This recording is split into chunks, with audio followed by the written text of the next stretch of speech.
Okay, we're going to get started. Welcome, everybody, to On the Park Bench, a public square conversation brought to you by the Congress for the New Urbanism. On the Park Bench presents interactive conversations with thought leaders in new urbanism and allied fields related to the built environment. Today, we have an authors forum with author Allison Anderson. And the book Climate Adaptation for Architects, a Design Toolkit. I'm Rob Studeville. I'm going to be the interviewer and moderator today. And I've got a few announcements first. And so think about attending CNU 34, which is going to be in Northwest Arkansas, May 12th through 16th, 2026. This is the first time CNU is going to go to a region with a series of smaller cities rather than one large central city. Northwest Arkansas is one of the places in America that now has one of the most innovative planning and urban design and architecture activity. It's also one of the fastest growing regions in the country. Go to cnu.org/CNU34 to find out more about the Congress.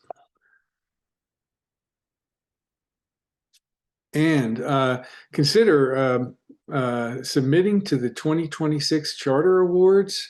The submissions are open now through December 2nd. CNU's Charter Awards recognize outstanding new urbanist achievements. Professional projects, emerging projects, and student projects are all encouraged to apply. Submit at cnu.org/Charter Awards. And consider getting CNU-A accredited. The benefits of accreditation provides a marketable credential to employers and clients, CNU accredited professional certificate, and listing on CNU.org public member directory as CNU accredited. Of course, the biggest benefit to being accredited is that that shows that you are an expert in the new urbanism ideas of planning and development. Go to cnu.org/get-involved/get-CNU accredited.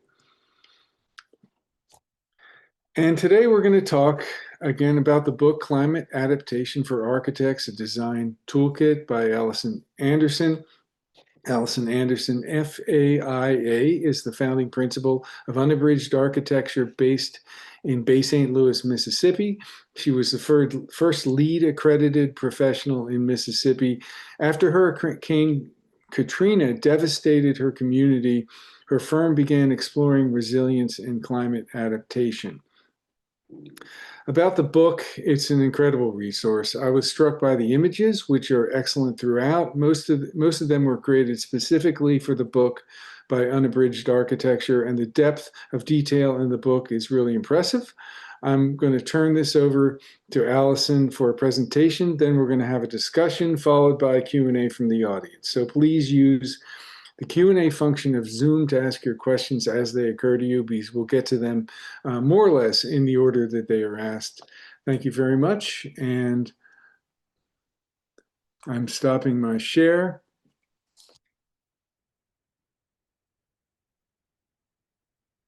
And I'm starting mine. Thanks so much for joining us today. This is really special for me. I have so many friends that have been involved in CNU, and I've been involved for 20 years now. It's amazing. So this is a little bit about the book. We are seeing disaster after disaster. Our weather outside today might be great, but our climate's becoming much more erratic, much more extreme. Last year, there were 27 confirmed weather and climate disaster events with losses exceeding $1 billion each. These were just the ones affecting the United States. Globally, the problem's much larger. So, you know, this is really getting worse, and we need to figure out ways that our built environment can begin to address some of these climate hazards.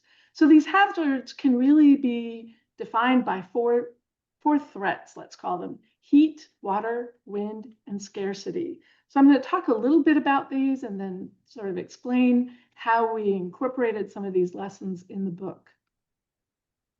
Extreme heat is the deadliest weather disaster, not the most costly, but the one that affects the most people. It places people into terrible conditions. And these extended heat waves that we're seeing are causing deaths and very bad medical outcomes. So it can be really deadly.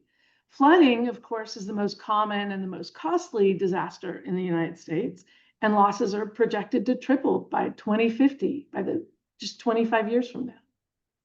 Of course, we're seeing some sort of dampened down tropical cyclones, but the ones that do occur are increasing at category 3 to 5. They have higher average and peak wind speeds.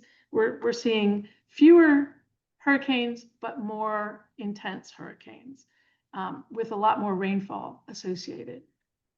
And then scarcity is affecting society in multiple ways and architecture. We're facing persistent stresses from droughts and loss of social capital and growing inequality, other constrained resources. And then when disasters strike, that just places more people into vulnerable conditions.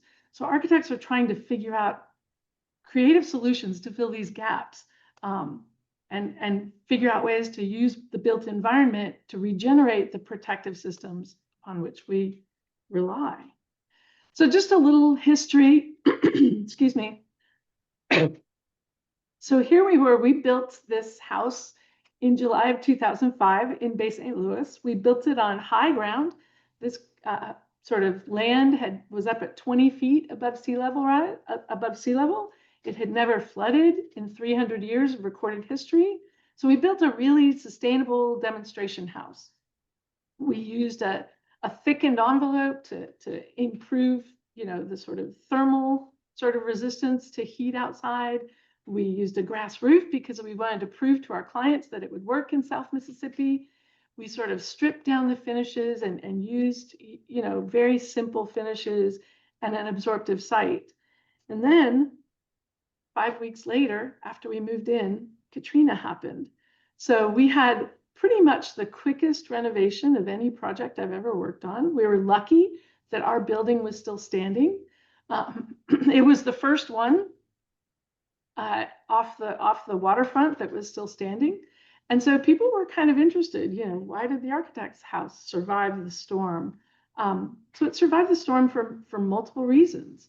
One was it kind of had this green roof earth shelter that acted as an anchor to hold that building in place.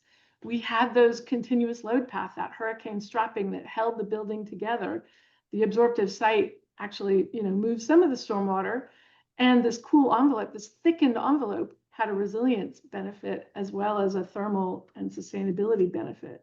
So we were lucky. Our house survived.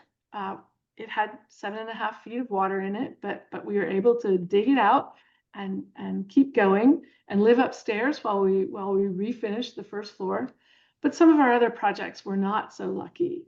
Another project we had finished at exactly the same time, built to exactly the same building code, was Gulfside Assembly. It was a guest house. It was a really well-known African-American retreat center on the Gulf of Mexico. It was right adjacent to the waterfront on much lower ground. And those sort of conditions conspired to erase centuries of history, including this brand new building, and really devastate a critical cultural gathering place. So we really wanted to figure out after the storm what went wrong. We were trying to rebuild our lives at the same time. We were trying to figure out how can we do better next time, and really find ways and solutions that prepare for future climate challenges without contributing to global heating. So one of the first projects we got after the storm many of the first projects we got after the storm were armored buildings. They were kind of these shelters for the worst case scenario. How do we build so that we can absolutely resist any occurrence, whether it be 250-mile-an-hour winds, or wind-blown debris or flooding, all the things that we have to deal with down here in the Gulf Coast. But these buildings are pretty much unaffordable for most purposes. They also don't fit into the urban landscape very well, some of them. So we really had to think about how to build an armored building that did fit the landscape. And so the first one we did like that was this shelter, which was the fire station number 1. Because it had to be in the community where they had to fight fires, it did have to be in the FEMA 500-year floodplain. So it did have to be elevated somewhat. So our first sketches, we were sort of looking at how we might do that. How do we provide a safe room? How do we provide continuity of operations? How do we use landscape to really begin to deflect some of the windborne debris? How do we elevate without, keeping people out and providing accessibility challenges? And how do we provide that uninterruptible power? Many of these lessons from designing these armored structures are included in the book. So this was the facility. We had to elevate 4 feet, which required this large apron and setback, which isn't really a desirable condition, but the rest of the building did sort of hold the street line. And this is on Main Street in Bay St. Louis. So it was really important. It's the gateway to downtown. So we had to create this kind of system where it was divided into 2 parts. There was the safe room part, which sort of kept the firefighters safe during the hurricane. And then there was the essential facility part, which was where the fire trucks and the equipment was stored. And those, we kind of had to draw the line because it was terribly difficult to find doors, oversized doors at that point, back in 2007, that could meet the wind loads and the 250-mile-an-hour wind loads. So the rest of the building can hold the street. It can hold the people, the most important asset of the firefighting station, and then the trucks and facilities, the trucks and equipment are in the essential facility.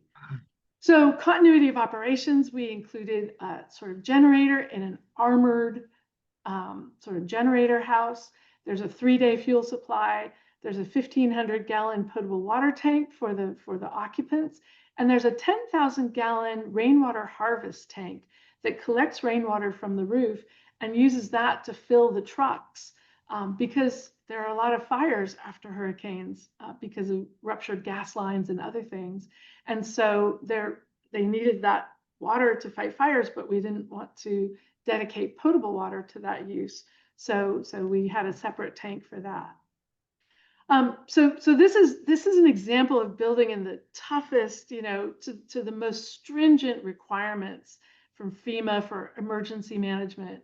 And that kind of thing can only be used with extreme budgets as well. So we also had to figure out how we might reuse and restore existing historic buildings to prepare them for the next 100 years. So this was a project in Waveland, Mississippi. The water line is that blue line that you see inscribed over the photograph. And what happened when we came back to Waveland was we saw this, this building had been used for multiple purposes over the years. It began life as a school, but the city workers had come along and built a gable roof on top of a building that was never really planned to have one. It had a flat roof originally. And so they built this gable roof on top of this unreinforced masonry. And all of a sudden, all the additional surface area of that roof sort of collected the winds from the hurricane and translated it down on the beachfront side and collapsed one whole wing of the structure. So this was the building when it was built in 1927, nice flat roof. This was a sort of standard design that was repeated over and over along the Gulf Coast, along the southeastern states. And so you will actually see this building in multiple places. They pulled up along the railroad tracks next door to this property and unloaded all the bricks, all the lumber, all the workers, all the windows, everything in a kit. And they built it as the Waveland Elementary School. Now here was Waveland at the Mississippi Renewal Forum. This is a photo from that project with all the architects and planners that came down to the coast in October of 2005. This was the historic downtown street of Waveland. And the only building left standing was the old Waveland School, which is just out of sight down the street on the left. So what we did to really think about this, what could make this building anti-fragile? What could really improve this building in periods of disorder and stress? And these are the buildings that have been in existence the longest. Their very continuance is really evidence of their being important to the community and contributing to the society. And so they should be made in ways to adapt to new functions and to new conditions, new climate conditions, because they are beloved structures. Initially, some folks came to the city council after the storm and said, why don't we just tear this building down and replace it with a metal building? And a lot of the community came out in very strong opposition to this. So what can we do to this unreinforced masonry building? Well, one of the things we did was start at the very base. We created this anti-scour footing that really helped keep the existing footing in place. And we designed a sort of backup system for the base level of the underneath the building in the crawl space. So there's a new slab to prevent moisture transmission because we were conditioning the building for the first time. And we're also, sort of supporting that existing wall at the lowest levels so that if some normal routine flooding comes along, it has some backup strength. In the existing walls, we added a metal stud on the interior, lateral support, to help keep that wall in place. And that gave us the room to actually insulate and provide more insulation for the walls as well, to keep it cooler for people inside. And then up at the top, at the parapet, we reinforced the parapet and created a much more long-lasting and durable roof system. So those were the things that we did to improve this particular building. And you can see the restored facility, it's prepared for higher heat, it's prepared for more intense rainfall, more flooding. And at the time we were engaged to redesign, restore the building, the city didn't really have a clear function in mind. And so they said, well, you just have to make it flexible for all kinds of uses. So the kinds of uses that have occurred in this building since the restoration have been really broad, and it's really fun to see how the community has adopted and adapted this building for their uses. So it has this kind of messy vitality that can be used for lots of functions over the next 100 years. Right after the storm, after it was restored, they installed a carousel in here. It was a donation from a family that wanted to install a carousel somewhere in Waveland. That was interesting. It's used for all kinds of exhibits. It was used for the city council chambers until the city hall was rebuilt. Now it is the Ground Zero Hurricane Museum, and it has a bakery in it. So it's still used for lots of different purposes. Here's the building today. A lot of the landscaping has grown back. You can see it's sort of settling into its place again. And the Ground Zero Hurricane Museum sort of highlights the resilience of the people of the community, which would be really hard to do in a standard metal building. So they're really happy to have this historic building back in service. So as we were delving into all these projects and all this research, we realized that there just wasn't a comprehensive guide to adaptation and to resilience. So I started writing, and our office started illustrating the lessons we had learned during the recovery and sharing them initially through the AIA resources and ultimately through this book. So each chapter sort of includes a definition of the adaptation measure. There's 45 of them. It includes illustrations and the background for which the measure was developed. And then really the important part is the key design considerations. What are the questions you need to ask your client, your consultant teams, your colleagues? What recommendations can you make? What are the steps to implementation? And how do we measure success for that particular adaptation? And then, of course, at the very end, we look at impacts. What are the long-term impacts for implementing these strategies? And what are the resources that you might follow for further reading on this topic? So we'll go through these really briefly. I'll show you some examples. So heat is the first section of the book.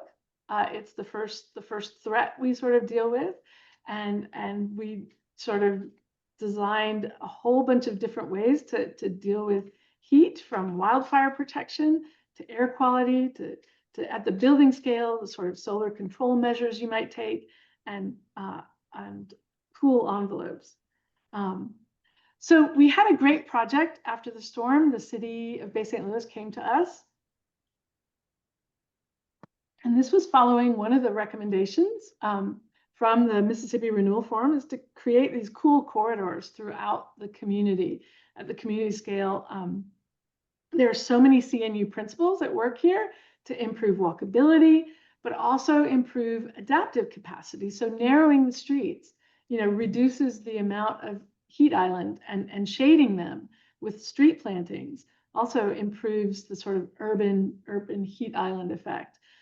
Providing corridors for alternative transportation, bicycling, walking, strollers, scooters, whatever people want to get, improves the air quality, it reduces the heat gain, and all of these spaces really support social infrastructure as well, places where people can come together to gather and engage.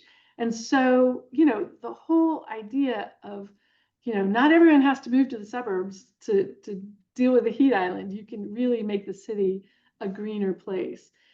We did this in team with the landscape studio, the great landscape architect Ed Blake. And so, we really sort of looked at the before and after.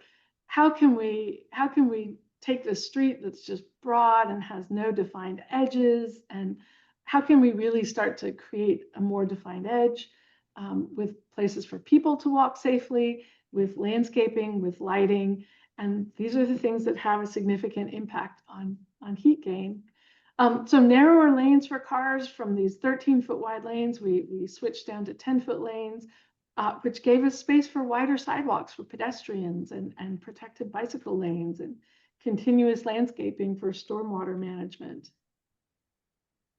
You can also use water as an urban cooling method. So we had this great spot that was a real node that was underutilized. It was a ditch. Nobody wanted to walk by the ditch.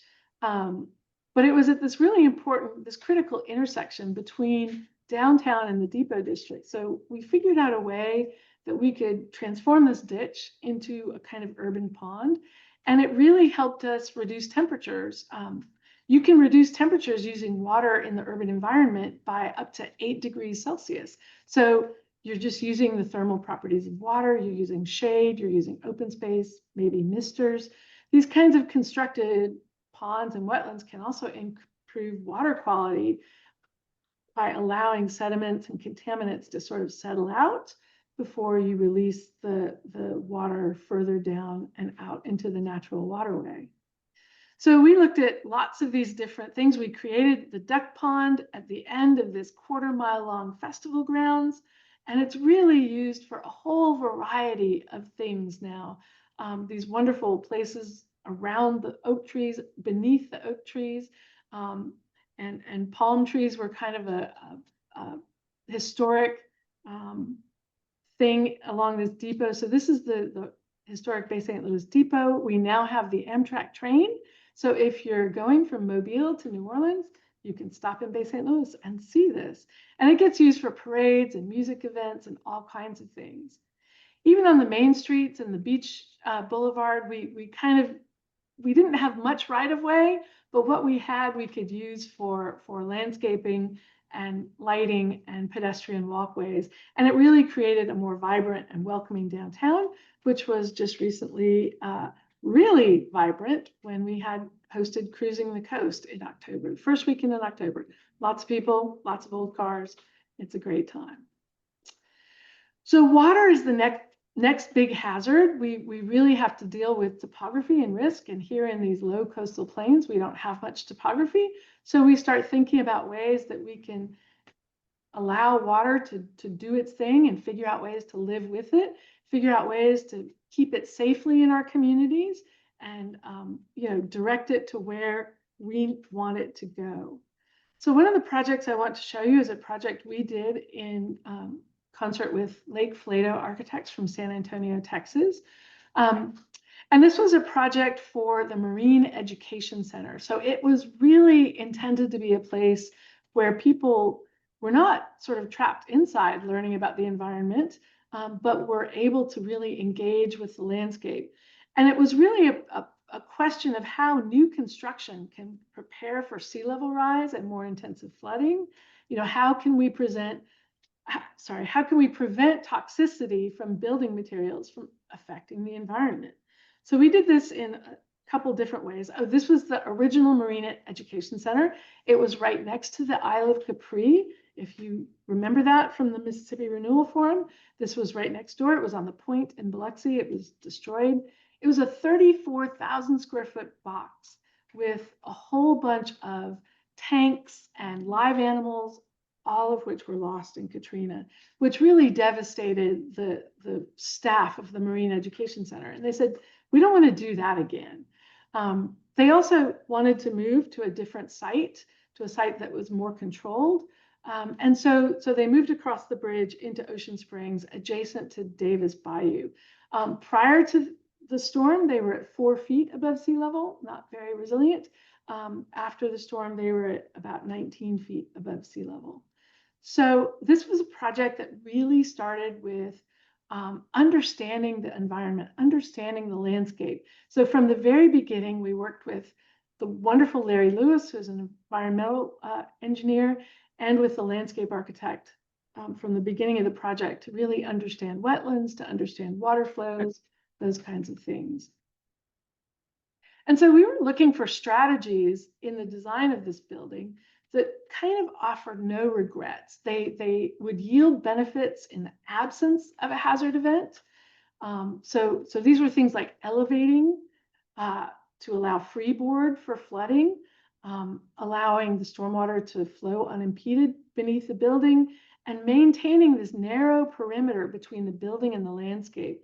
That really helps shield the building from winds, but also from direct heat gain. This was a really powerful message that our client gave to us at the very beginning of the project that really kind of focused our thinking on toxicity of building materials and considering the long-term effects of the work we do and its impact on the environment. And that was every building ends up in the ocean. So we really thought about that. We thought about ways we could, have these buildings literally sit lightly on the land. So we used helical piers to raise the floor elevation about 3.5 feet above the required base flood elevation. Some of the grade was already at about 16 to 19 feet.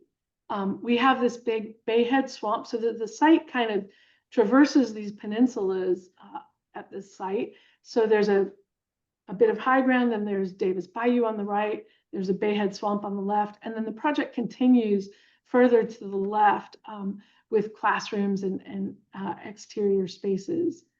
So we really wanted to look at how we could maintain that water flow beneath the building to preserve the habitat and to water the bases of the trees that we were keeping.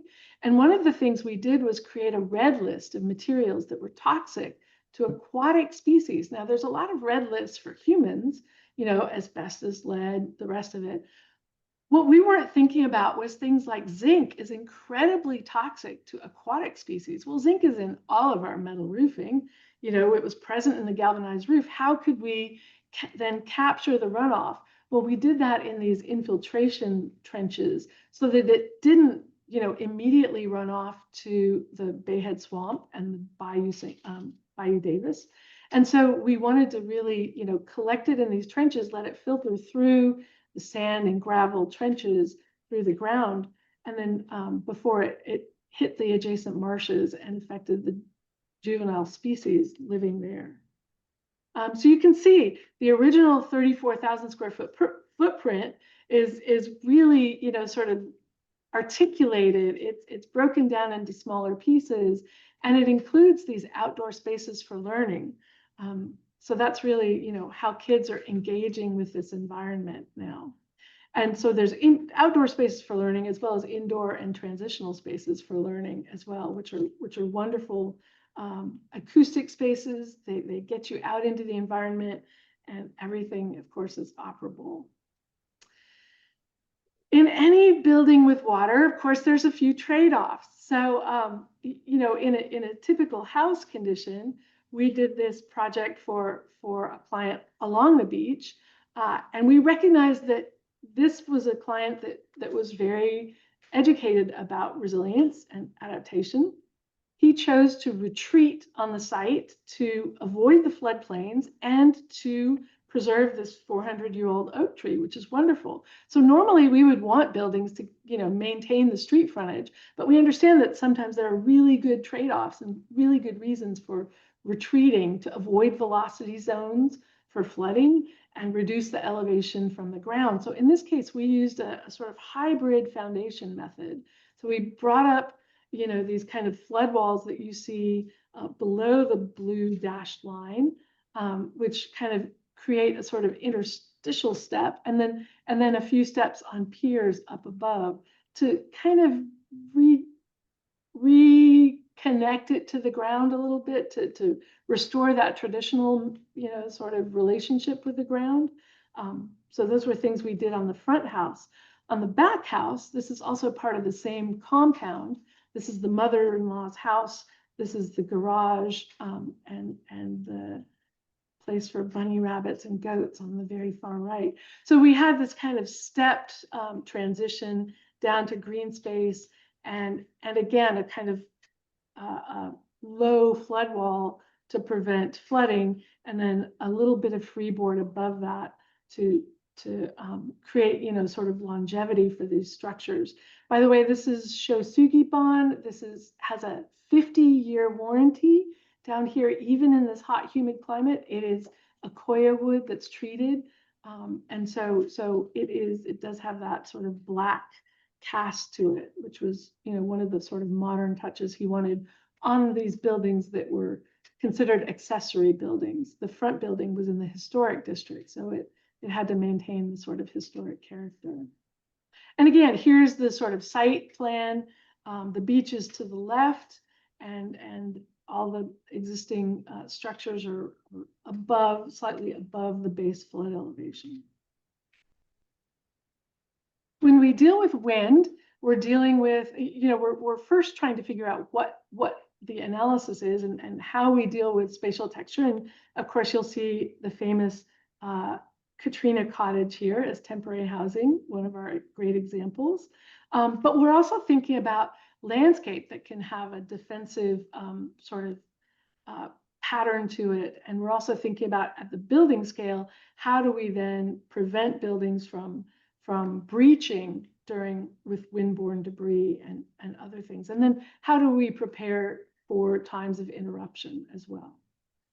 So, you know, one of the best tools for distributing wind at the community scale is something CNU members do really well.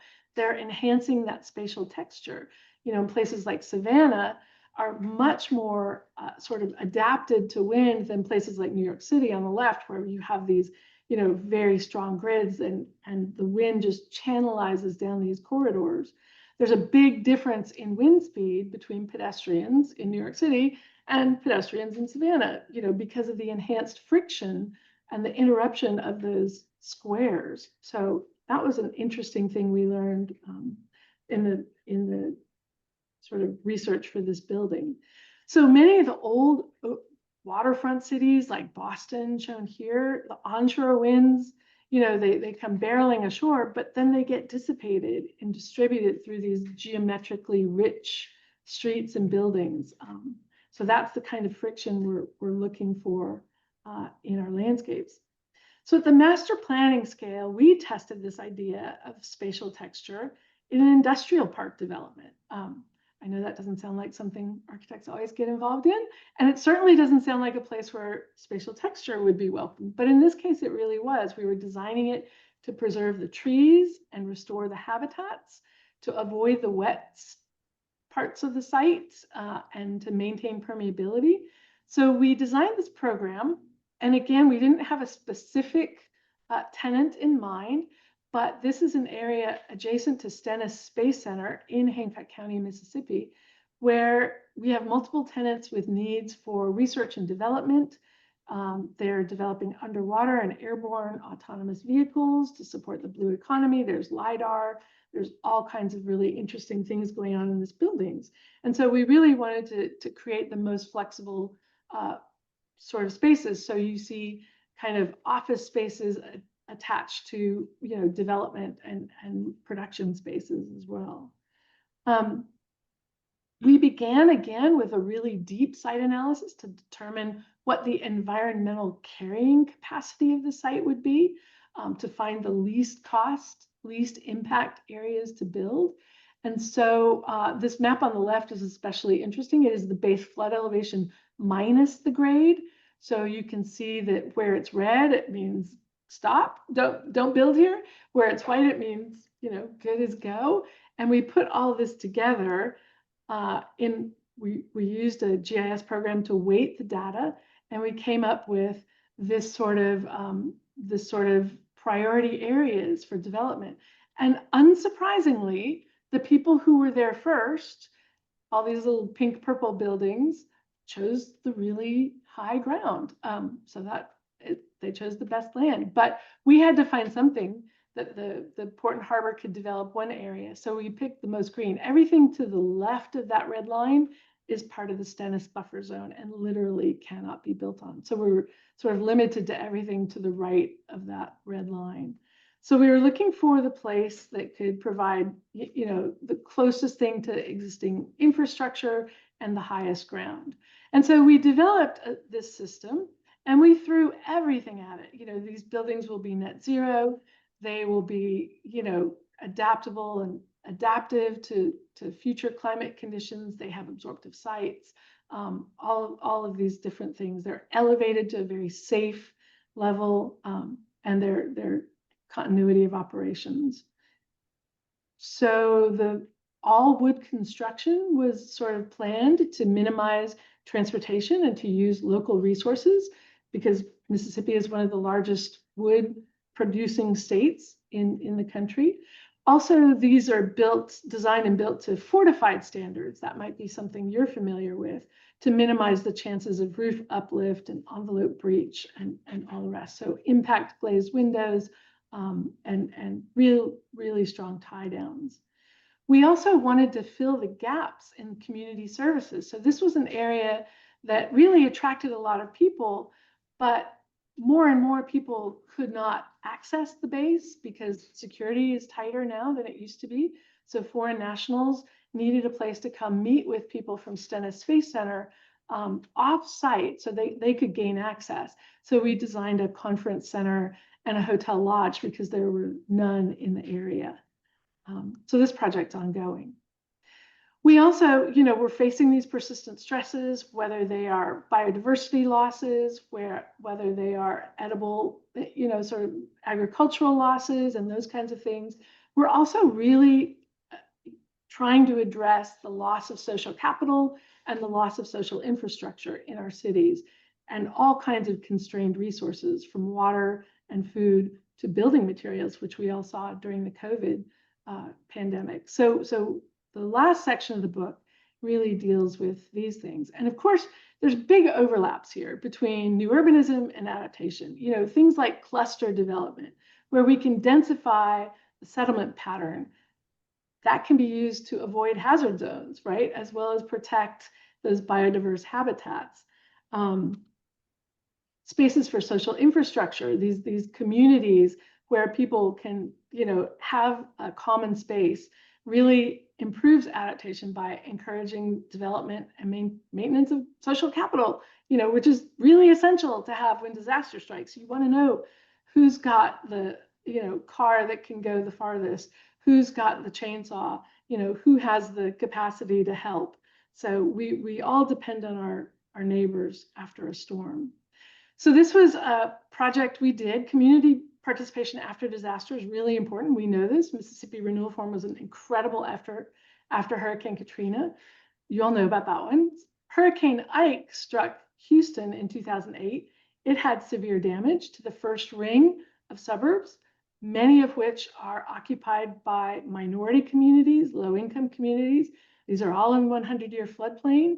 So we really had to find a way to really deeply root this project in community participation from the very beginning. So we took neighborhood walks with our community members to define the character and understand the existing community context. We wanted to know the places and design elements that people loved, that were familiar, landmarks and memories that they would carry forward, because we were rebuilding their homes on their own properties. This is one of the few examples of a city, the city of Houston, really coming up with a strategy to help people get back in their homes, in their neighborhoods, and rebuild that social network. So we came up with, I think, 32 original designs for these different neighborhoods. They were all kind of mid-century neighborhoods.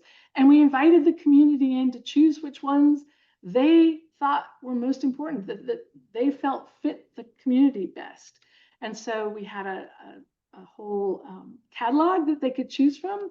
And then we met with every family to have them choose the style of house that they liked, to choose the house they wanted, to place it on their site, to choose the finish colors, interior and exterior, and sort of sign off on it. And then 2 or 3 months later, it was built by a whole crew of sort of qualified contractors for the city of Houston.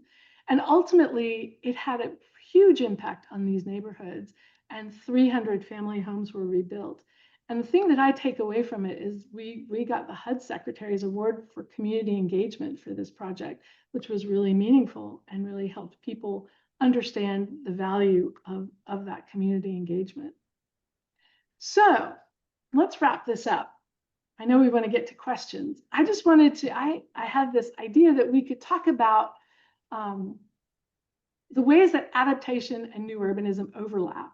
You know, the things I've talked about: narrow streets, spatial texture, cool corridors, you know, boundaries to growth that define the edges of a community with green space and social infrastructure, and other sort of things that have medium density solutions. And then I thought it would be interesting to also look at the places where adaptation and new urbanism don't quite connect. You know, we all know that elevating a house, especially to some of the incredible standards that we have to down here, which might be as much as 20 feet, can really sever the relationship between the porch and the street.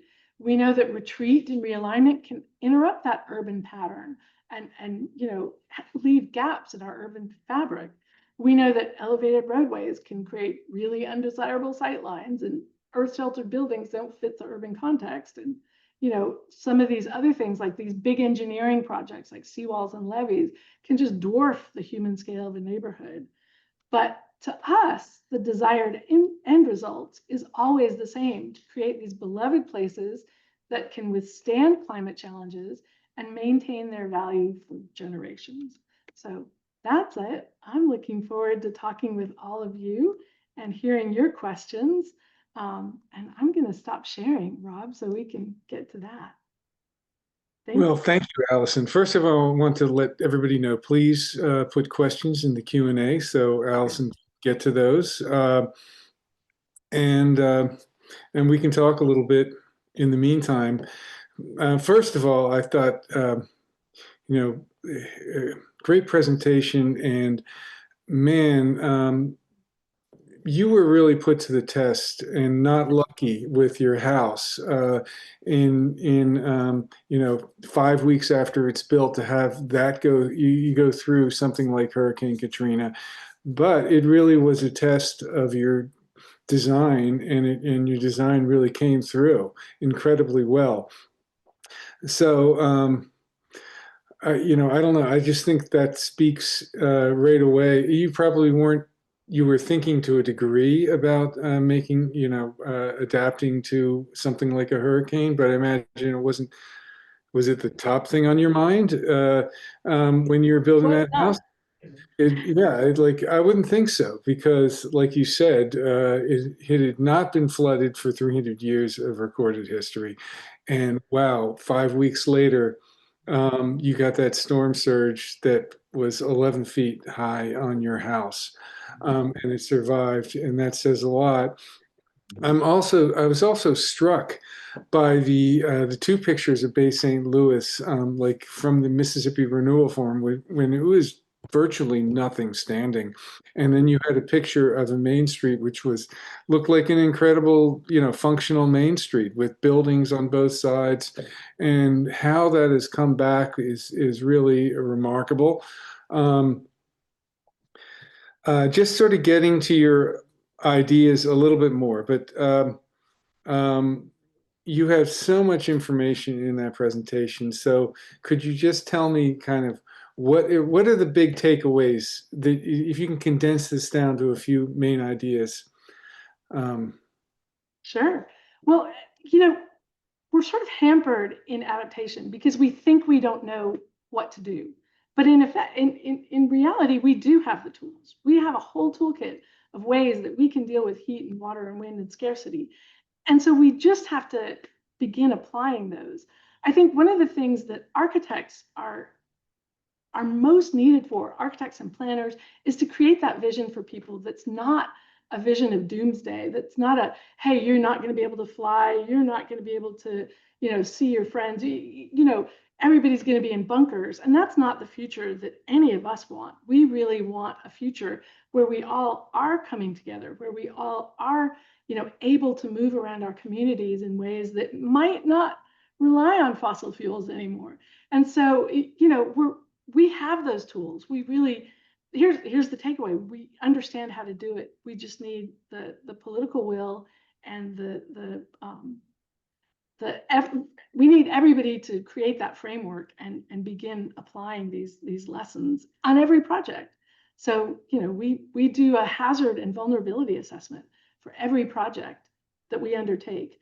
And we understand those risks, and we understand those risks over the life of the structure, where we're really thinking about, if we're building a building today, we want it to last 100 years. And so we're thinking about what is the climate going to do for that 100 years? And how are we going to protect this building for that length of time?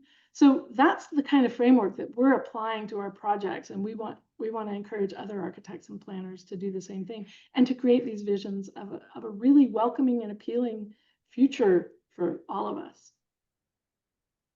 you said that there's a lot of overlap between new urbanism and adaptation, but there are these significant challenges that you also mentioned. And um, so by doing new urbanism, it can actually help with adaptation a lot. But on the other hand, if you prioritize the wrong things, you could end up with something that's completely the opposite of new urbanism. So I'm wondering, how do you prioritize your design, or how should urban designers prioritize their design and architects to create the kind of places that we want to build that are healthy and livable Mhm.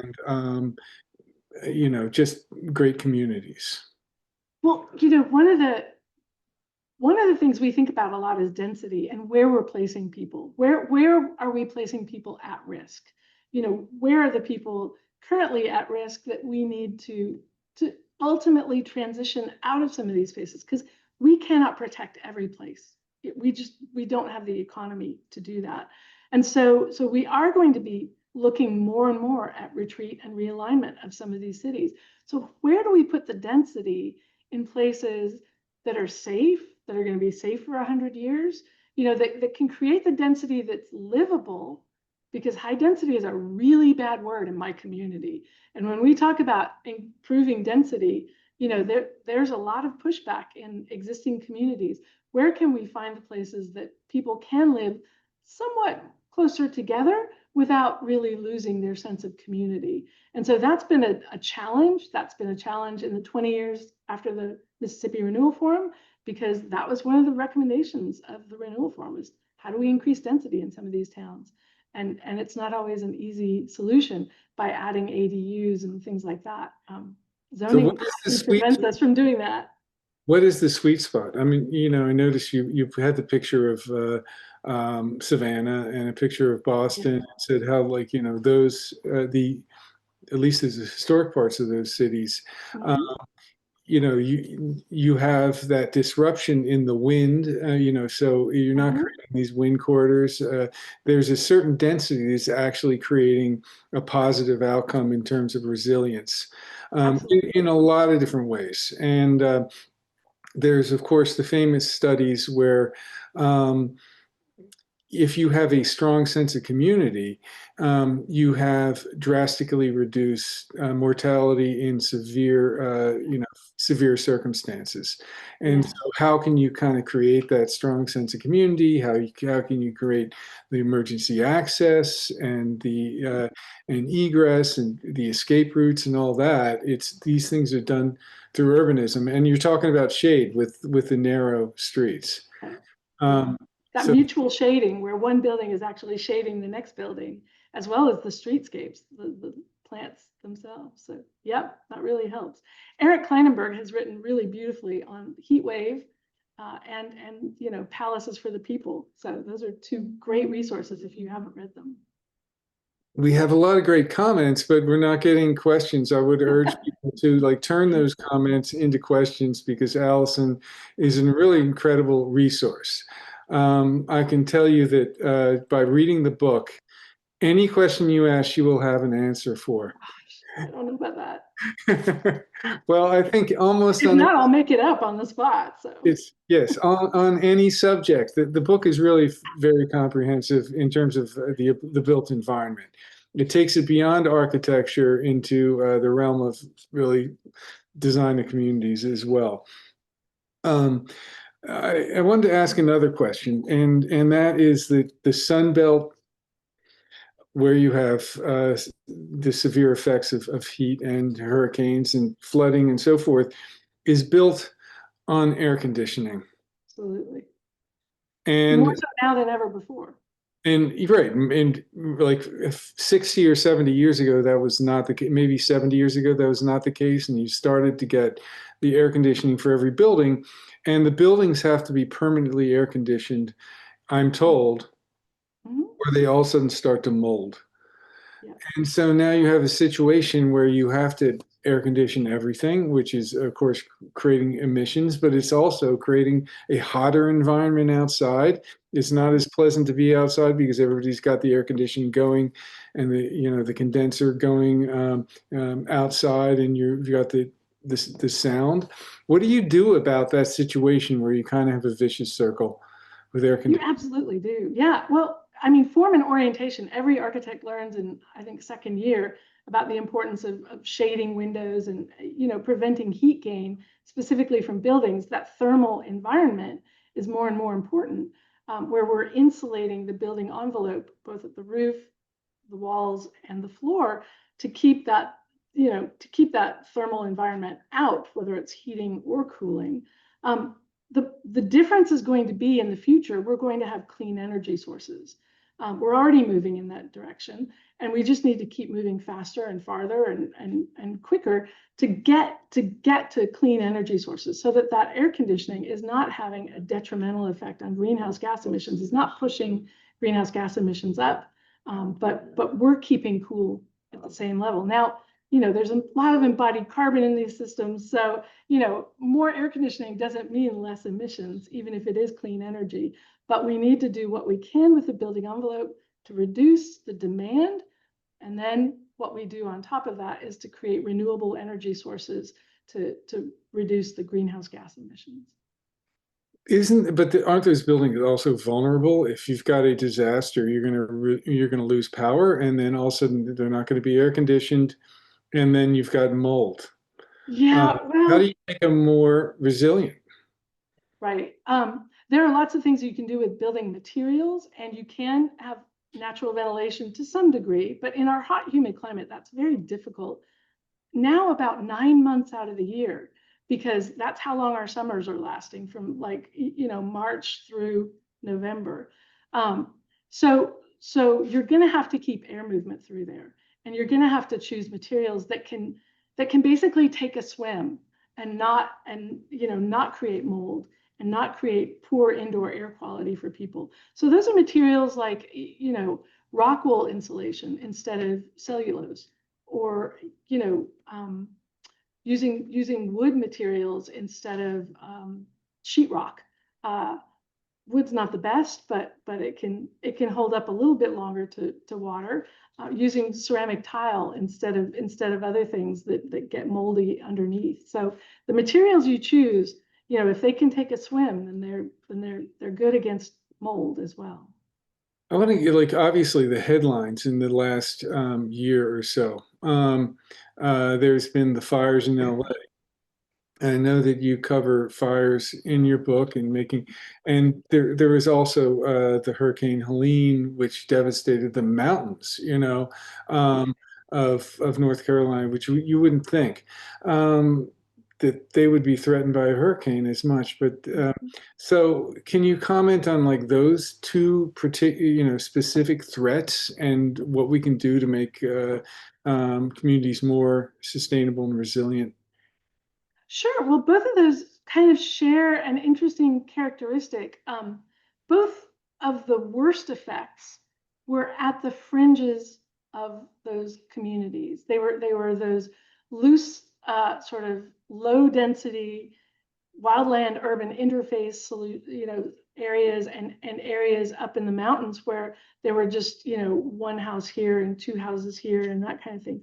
So this is a place where density really helps. That kind of creating that real boundary to growth really helps protect people from harm in those kinds of cases. Of course, there's really different solutions for wildfires, for designing for wildfires and designing for steep slopes. But in both of those conditions, you could argue that density would have been a solution to preventing some of those impacts. Now, not so much in the Eaton fire, but yeah, it's been devastating to watch. And the more heat we get, the worse, the more impacts we're going to feel, and the wider those impacts are going to affect our country and our people. Now, if you do have a denser environment, it seems to me that it's easier to defend. It is easier to defend, and we have more infrastructure money to defend it. We've had some great conversations in CNU and other places about that cost of service for areas that are very low density versus the cost of service, and the additional services and benefits that can be gained by having more and more people on a street. So that is important. We did have a question. What has been your experience regarding construction and maintenance expertise for these newer innovative material selections and construction structural techniques? We have been seeing in Canada a lack of construction skilled labor, and then if it gets built, inability or lack of knowledge to correctly maintain things like innovative stormwater management and infiltration or newer construction material application. Boy, is that true. Yeah, I think that's a pervasive problem. I think it's certainly a problem down here. Understanding that not every child has to go to college, understanding that technology can be gained through the work of their hands is really important. More and more people do need to step up to understand these things, but we are seeing a big change. Mass timber, that doesn't require a whole set of new understandings, a whole new set of skills. We're seeing people be able to apply that who've traditionally worked in the timber industry. But certainly training is really critical, and workforce training is especially critical. We've had projects where we landscaped the heck out of something and somebody came along and mowed it all down because of ease of maintenance or security reasons or whatever. You just got to keep fighting those battles over and over sometimes. But making sure that you have a long-term client, that's nice. With a long-term relationship, that's really important. We've had that on several projects, like the Marine Education Center I showed, and that's been great to see how that project has really matured and how they've sort of adapted to use that environment. So that you just have to create that owner's manual that doesn't just get put on the shelf, that you really are getting people to do it. Well, we are now at the hour, and so I guess I could ask just a final question, or if you had kind of anything that you wanted to say that that you wanted to emphasize at this point. Is there anything we didn't cover that you would like to you know talk about a little bit more? I mean, there's a lot in here, but obviously we're just trying to put people in places that they are fairly safe, right? We're not designing for the worst case for most people. We're designing for the design level event, not just the routine flooding, but the design level event. And so we're really thinking about these places that will be viable neighborhoods for the next 100 years. And I encourage your members to think the same way. It was devastating, seeing our projects erased after 2 weeks, right? That's something I never hoped for anybody. But it was a moment for us to reconsider what was important to us, and that we understood sustainability wasn't the final goal. Really, resilience and adaptive capacity is. So I encourage you to think the same way. Well, Allison, thank you very much. There's been so much that you covered today, and it's a very important topic.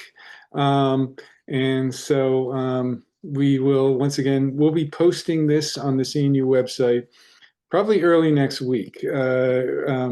It's usually within 24 hours, but the person who posts is on vacation. But there is some great stuff here, and we will be posting it and following up with this. And so thanks everybody who attended, and thank you, Allison. Thank you so much.